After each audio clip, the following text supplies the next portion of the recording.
Hello everyone and welcome or welcome back to my channel. My name's Rhiannon and today I'm filming an unboxing.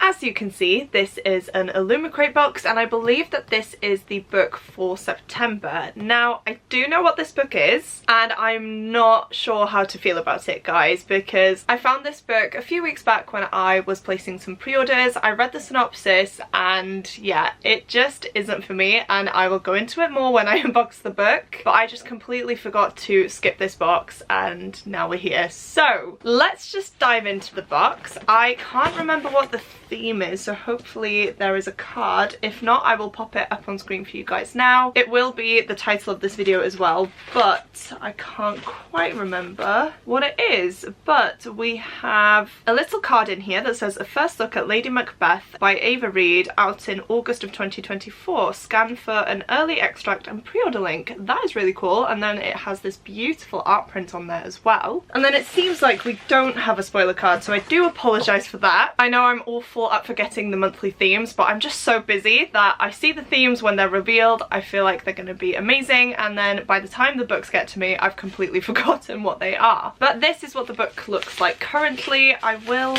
just open the bubble wrap. However, my bubble wrap seems to be stained, so I'm hoping the book doesn't bleed or anything like that, because that would be unfortunate. But here we have A Study in Drowning by Ava Reid. Now, I'm not gonna lie, this edition is gorgeous, and I will just give you a quick close-up of the cover itself. So this is the front cover, this is the spine, this is the back cover, and then the star of the show, as per usual, is the sprayed edges. Now look at this, you guys, look how pretty these sprayed edges are. I am genuinely obsessed. They actually remind me of the Fairy Loot edition of Divine Rivals, which I'm definitely salty that I missed out on that. It wasn't by choice. I am only subscribed to Fairy Loot's adult subscription now, and Divine Rivals came in the YA box, so I'm gutted about that. But this is a very beautiful book and I definitely love the stenciled edges. However, they do look a bit dull and faded, which I don't know if it's the design choice or what, but yeah, it's definitely not as strong in terms of the colouring. It does look like it's kind of been sat on the shelves for a while and maybe some sunlight has gotten to it. But first impressions, this book is beautiful. I will overlay the original cover. The original cover is green, whereas this is more of a, I don't know if it's black or navy. It's a very dark colour, as you can see. But yeah, the standard edition is very green. It is quite a nice contrast. I feel like I do like this one more, especially as this is meant to be a very isolated, atmospheric type of book as well. So I definitely feel like this fits the vibe a lot better. Obviously, I've not read it, so I'm not 100% sure, but I definitely like what Illumicrate have done. Now I'm gonna try not to look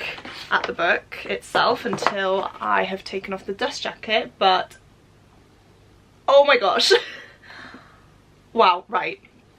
Okay, so this is what we get when we take off the dust jacket. This is absolutely beautiful, guys, and I will just open it up because it carries over to this page as well. Look how beautiful that is. I genuinely can't deal with it. It's kind of making me want to pick up the book now, and I'm just in two minds, but this is beautiful. As I mentioned, kind of giving me the dark atmospheric vibes that I thought I was going to get from this book. And then, ooh, the end pages are also very pretty. So we have, I'm guessing, our main characters there along the coast. And are the back end pages the same? Yes, I think they are. Let's see, is this one signed by the author? Yep.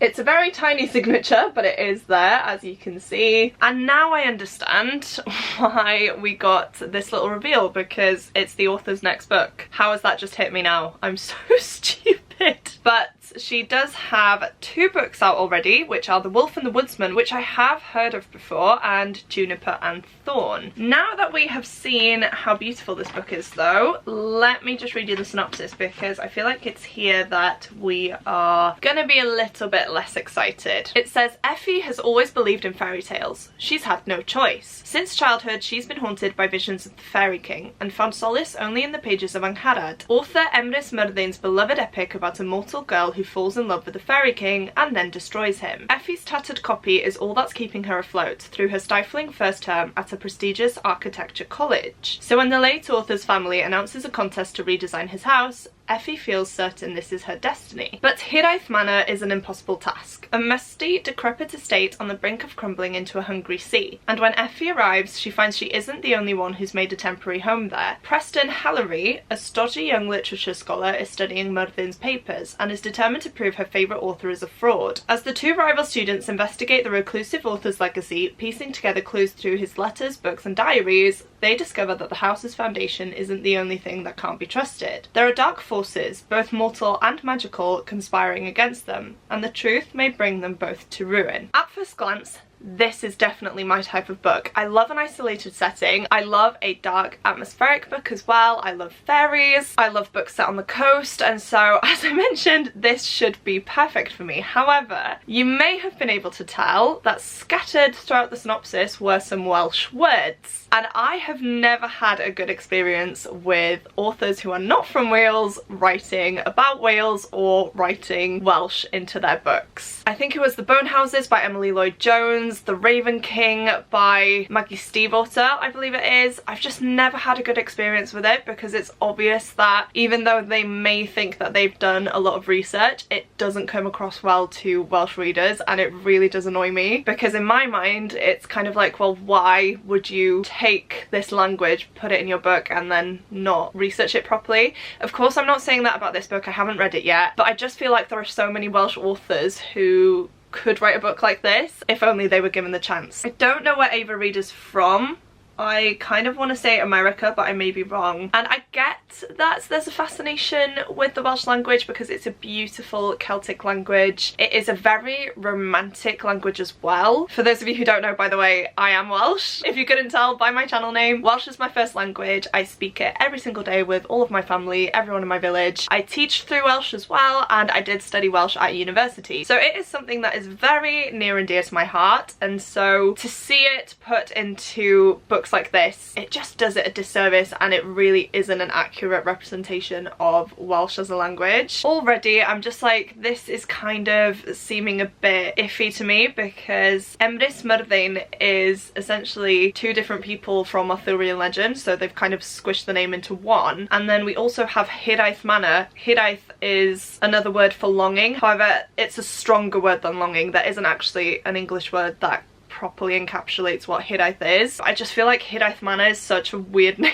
for a manor, and oh, I just feel like I'm not gonna have the best time with this, guys. I didn't read Emily Lloyd-Jones's other book. I think it was The Drowned Woods. That came out last year or a few months ago, and it was either in an Illumicrate or a fairy loot box as well. And after The Bone Houses, I really couldn't bring myself to read it. You guys told me as well to not read it, so I didn't. I've given it away. But yeah, let me know. Should I give this a go? I may give it a go and see what the writing's like. There is a character called Rhea in here, which obviously is very close to Rhiannon, which is my name. Yeah, I can see that there's Master Parry in here, and Parry is spelled the Welsh way, so I don't know, guys. It just doesn't really sit right with me that authors that aren't from Wales are writing about Welsh. That's essentially my problem. This as an edition though is beautiful. It is just a shame about the stenciled edges, and unfortunately, as I mentioned, I was meant to skip this box, but I just forgot, and so I have ended up for this one, which I'm not sure if I will read. Maybe I'll just try a chapter of it and see what the first chapter is like, but I just don't have high hopes for it, which is such a shame because I feel like, as I mentioned, the concept of the novel itself is something that I would love. It's just the fact that Welsh is in here,